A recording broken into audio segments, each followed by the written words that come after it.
Hello, ladies and gentlemen, and welcome to the Discriminating Gamer. You know, there's a fine line between the numerator. Hello, ladies and gentlemen, and welcome to the Discriminating Gamer. You know, there's a fine line between the numerator and the denominator, and only a fraction of people will understand that. Today, we're going to go ahead and take a look at my top 10 game mechanisms of all time.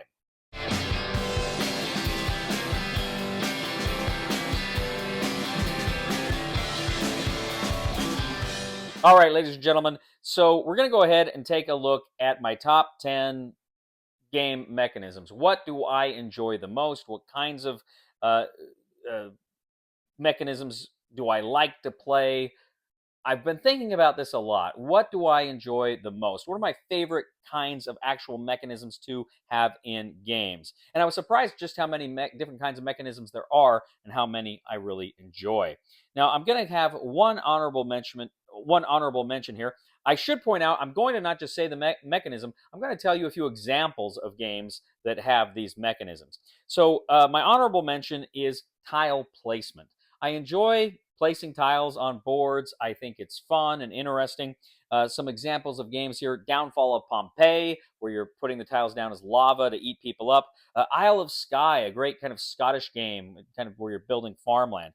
Tesoro, a great game where you're kind of building paths along the seas there in Japan. Great. And then, of course, the all-time great tile placement game, Carcassonne. That's a really, really fun game set in kind of medieval France. Fun tile placement games. All right, now my top 10 game mechanisms of all time. Number 10 is push your luck. I really like games where you have an option where you've gotten something, you've gained something, and you can hold, or you can go further and take some big risks. Heat is great, right? You know, when you're playing the cards, you've got to decide, how am I going to take those corners? Am I going to make it? How am I going to play the cards to make that the best possible solution I can, or am I going to keep playing in order to try to move as fast and as far as I can?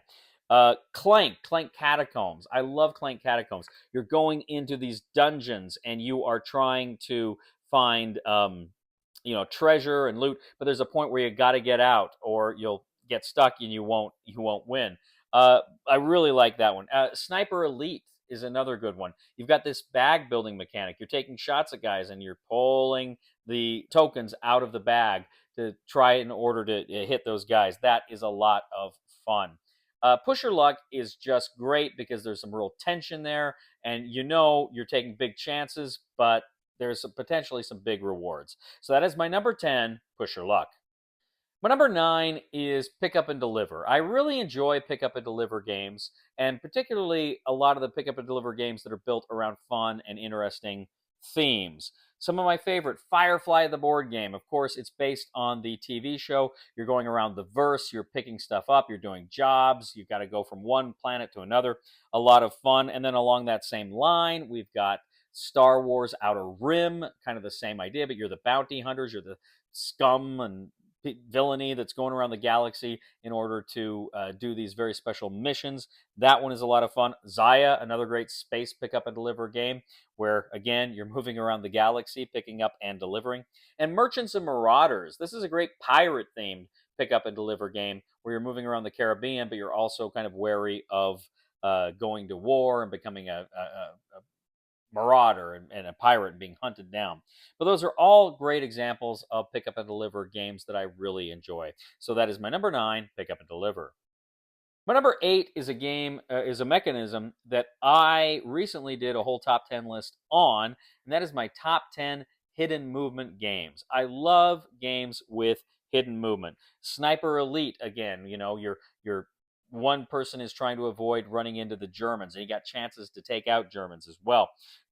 Letters from Whitechapel, you're Jack the Ripper, and you're moving around while everyone else is trying to locate where you are and arrest you. Whitehall Mystery, which is also kind of the smaller version of Letters from Whitechapel.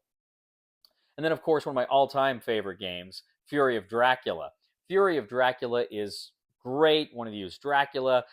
The hunters are trying to find him somewhere in Europe. They don't know where he is. He's trying to mature vampires and gain points. Tremendous fun. And of course, Captain Sonar, which is kind of a team battleship game where you're trying to hunt down the other side's submarine. A lot of fun. So that is my number 8, Hidden Movement. My number 7 is a game that is a game mechanic mechanism that I have always enjoyed since I played the first game I'm going to mention here, Hidden Traitor games. Battlestar Galactica, the board game, is so much fun. It was a cooperative game where one or more of you is working against everyone else. Now, this game had a terrific IP. In fact, I've said this before and I'll say it again. I have never played a board game that so perfectly captured the feelings and the emotion of its IP. That TV show was all about paranoia. Who is the Cylon? Who is the Cylon? And the game does the same thing. You are asking those same questions. You're making those same accusations that you do in the TV show. I love it. Unfathomable, which is kind of a riff on Battlestar Galactica, but it's set kind of in a pleasure cruise, a cruise ship in 1912, and you're fighting Cthulhu monsters, and then one of you is actually a hybrid that wants the Cthulhu monsters to win. A great hidden traitor mechanic there. And then, of course, Secret Hitler, almost more of a party game where some of you are fascists, some of you are liberals, and you don't know who's who. And then you've got Hitler in there too, and you're trying. The liberals are desperately trying to figure out who their enemies are just through this voting mechanism, and it is great fun. So that is number 7, the hidden traitor mechanism. My number 6 is Take That. I love games where you can play dirty tricks on people, where you can throw monkey wrenches into other people's plans. You can do this in Star Wars Rebellion. You've got the mission cards where you are trying to, do different things to your opponent. One of the cool things here is, a rebel can send someone out, and then the Empire can send someone to capture them and encase them in carbonite, right? So there's a lot of fun things. The rebels can do these like sneaky raids and try to blow up Imperial installations and stuff like that. There's a lot of fun missions that act in a take that way in Star Wars Rebellion. Really enjoy that. The DC Comics deck building game also has Take That. You've got attack cards where you can attack other players when you play them, and they potentially can defend themselves with defense, but very often they don't have it, and they can gain weakness cards. They have to maybe discard cards. There's all sorts of fun and interesting things in the DC Comics deck building games that allow you to play Take That. Also, too, ancient civilizations of the Middle East or the Inner Sea. Both of these games they have this veneer facade of civilization building games, but the reality is they're take that games. You are constantly playing cards, having natural disasters occur in one empire, playing a card to have a revolt, a revolution in another empire. This is a really fun game where you are constantly trying to take out your opponents there. Great fun.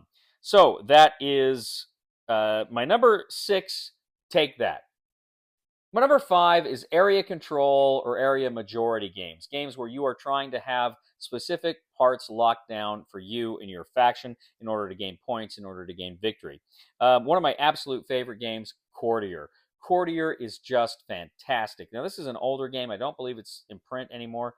And it's a great game where you are trying to fulfill petitions for the queen, and you're putting out cubes, and you got to get the majority of cubes in those areas in order to make it work for you. It is great fun. I really like that. And then kind of a game in the same series, Dominaire. Here you're actually trying to dominate the city of Tempest, and you're putting cubes in various places, and the different districts of the city, if you own them, you get different powers, and that lets you do other fun and interesting things. You also create kind of a card tableau that helps you gain power over the different cities. Tremendous fun. Of course, one of the great area control games of all time, El Grande. This came out in the 90s. I just played it, I think, last year for the first time. This is a great game where you're trying to control areas of Spain. You've got a great kind of tower you're putting your cubes in, and you don't know where the king's going to move each time. Great game, great area control and area scoring game. Really like El Grande. And of course, probably the best area control game of all time, Twilight Struggle. Such a good game about the Cold War. And again, you're playing these cards to try to give you points or give you events that will allow you to take hold of different locations on the board and to dominate those locations. Again, I don't think I've ever played a game that consistently makes you make the best of bad decisions like every turn. Really a lot of fun. So that is my number 5, area control, area majority. My number 4 is worker placement. I love games that have elements of worker placement. If they're a straight worker placement game, or as I say, there's just elements of it. But I really, really enjoy that. There's some really fun games. One of my favorites is a fairly recent game from a few years ago, but this is Dune Imperium, or Dune Imperium Uprising. This combines kind of a deck building system with worker placement in order to gain the resources that you need in order to fulfill victory and to put troops out on the board for combat. I really like how it meshes these two systems. Really a super fun worker placement game. A War of Whispers is another fun game. Here, you're actually taking the roles of secret societies, manipulating kingdoms on a board, and you place your workers, your agents in these different locations that give you powers that allow you to manipulate the board to get the outcomes that you want. The problem is everybody else is doing the same thing. And you find these secret alliances and secret rivalries that you didn't know you had at the beginning of the game, and they reveal themselves over the course. But it's done through a worker placement system. Very fun game. And recently we played Builders of Baldur's Gate, which was very fun. And there's a worker placement element here where there are different locations on the board that you can go to and do different things. And it's very difficult to get your guy back once they're placed. You have to kind of do a lot of different things to get it back. But if any other player goes to the place where you're at, you automatically get your guy back. So there's that tension of, do I really want to go there? And he's going to get his guy back. Then otherwise you'd have to waste a turn to get it back. So anyway, really fun system there. So I really enjoy worker placement games. Tremendous amount of fun, and that's why worker placement is my number 4. My number 3 is deck building. I love deck building games, and I love deck building when it's married to other systems, like I just mentioned in Dune Imperium. I thought that was, such a tremendous game. I love the DC Comics deck building game. I love the Legendary system of games. Clank, I really like its deck building integration into Clank, and I really like the deck building integration in Undaunted Normandy and the Undaunted series. That's a great tactical war game where you're actually getting your cards and you're using your cards in order to move and to attack with your various units. I'm still in the middle of the Stalingrad campaign with my wife. I really want to get that one finished. It's so much fun. I love deck building in Undaunted Normandy. Probably now my favorite straight card deck building game is the G.I. Joe deck building game. The G.I. Joe deck building is great. You're going on missions. Your cards have to have Joes to send on the missions, but then you also have equipment that you're going to bring along with you, gear, and all sorts of other things that are going to aid you in these missions. Because on these missions, you actually roll dice, and you're trying to get the very best. You're trying to get the most number of dice you can, and get yourself in the most advantageous position for those dice rolls. Tremendous fun. I love deck building. It's one of the absolute best mechanisms we have in gaming today, and I love it. So that is number 3, deck building. My number 2 is very basic, but it's kind of something I cut my teeth on playing board games when I was a teenager. This is dice combat. I love games that have some form of dice combat and that do it well. I'm thinking to myself, first of all, Axis and Allies, right? Because Axis and Allies has this great system where you've got so many different kinds of units: infantry, artillery, armor, aircraft. And depending on what that unit is, that's what you have to roll. If you have 3 infantry, you're going to roll 3 die, but they only hit at a 1. But the infantry may defend at a 2. So if you're defending, they hit at a 2 or a 1, right? Tanks, you're going with 5 tanks, you're going to roll 5 die. They're going to, hit at a 3 or defend at a 2 or whatever it is for that particular iteration. But I really like that. Just these big, massive, beautiful dice combat fests with Axis and Allies. I've always loved those. More recently, Battle of Hoth, which is also a riff on Memoir 44. In these games, they're commands and color games. Essentially, you roll the die, and if the target of your die, say infantry or tanks or artillery, if the symbol you roll matches that unit that you're targeting, then they're going to lose figures because you're going with a number of figures, and they lose figures from that unit. It's tremendous fun. The Battle of Hoth takes it to the Star Wars universe. Memoir 44 is World War II. But there's a lot of other Commands and Colors games besides those that just do an excellent, excellent job with dice combat. Again, more recently, Burning Banners, a game I played for the first time last year. It's got a great dice combat system where you're rolling dice, but then if you get hits, you have to confirm it. So you roll dice again to try to confirm those hits, or at least I think it's a 7 and 8 is an automatic hit. I think it's a 5 and a 6 have to be confirmed. But it is just great. It's just excellent. I really, really love the dice combat system there as well. So that is my number 2, dice combat. All right, ladies and gentlemen, my number 1 favorite mechanism in games.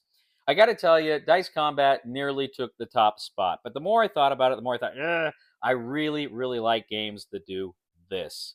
And this is negotiation.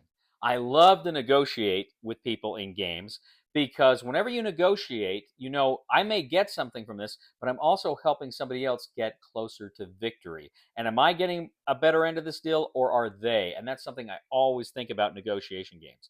What are some of my favorite negotiation games? Moonrakers. Moonrakers is fantastic. Moonrakers is great. It's a deck building game, another great deck building game, but you've got to fulfill these contracts. And unfortunately, for most of the contracts, you just aren't powerful to do it enough to do it by yourself. You don't have the cards to do it by yourself. So you have to get into an agreement with somebody else in order to do it. The problem is there are potential rewards. You have to decide who gets the rewards. But there's also risk, and you have to decide who gets the risk. And you can totally make whatever deals you want to make over the course of the game. I absolutely, absolutely, absolutely loved Moonrakers as a negotiation game. Catan. Catan is simple. Catan is a very fun, interesting gateway game. I just played a game of Catan the other night, and I had a ball. And I love the negotiation in that game. It's the same thing. Do I want to trade with somebody if they're on the cusp of victory or closer to victory than I am? But I really need, this wool or this wood or what have you. And so there's that tension there, which I really love. Twilight Imperium. Twilight Imperium is a great negotiation game. It is a great negotiation game, just from the point of view of, hey, don't attack me, let's be friends, and maybe we can work on something here. Hey, come on, why don't you help me with that trade agreement, and I can help you here with this problem. It's kind of in a lot of ways, it's kind of a less structured negotiation, but it's very fun, and it's very in-universe, and it plays into one of the great strengths of the game, which is Twilight Imperium has this wonderful role-playing aspect to it, and the negotiation really gets into the weeds with that. I love Twilight Imperium, and the negotiation is a big, big part of that. And then also, of course, a Game of Thrones, the board game, which is based on diplomacy. Both of these games are awesome because no one is strong enough to win on their own. You have to form alliances, but as soon as someone starts getting out in front, looking like they're going to win, people are going to turn on them and break the alliances. Tremendous fun. Actually, diplomacy is the great friend-losing game of all time. Tremendous fun. We've played diplomacy a ton back in the day. All right, ladies and gentlemen, my number 1 game mechanism of all time, negotiation. Well, ladies and gentlemen, what do you think? What are your favorite all-time game mechanisms? What game mechanisms do you look for when you're looking into a game? What do you want to play? What do you find yourself favoring? I'm very interested to know what your opinions are on game mechanisms, because I just shared with you mine. You can return the favor now. Please, please, please leave a comment here on YouTube, on Board Game Geek, on our Facebook page, or on X, whatever it's called these days. Please, please, please like this video and subscribe to the channel if you haven't already. That really, really helps us out. And then also, too, if you do like what we do on this channel, I would humbly ask you to click on my other channel. That is Cody Carlson, PhD, where we talk about history, military history, books on history. I post some of my lectures on there. We have a lot of fun. It would mean the world to me if you would subscribe to that channel as well. And if you really do like what we do here on The Discriminating Gamer, I would humbly ask you to click on the Super Thanks button and leave a tip. My wife thinks it's really weird that during rainstorms I just stare at the window. I think it would be less weird if she would just let me in. Please somebody help me on my feet again, and I don't know where I'm going, and I don't know where I've been. Please somebody help me on the solid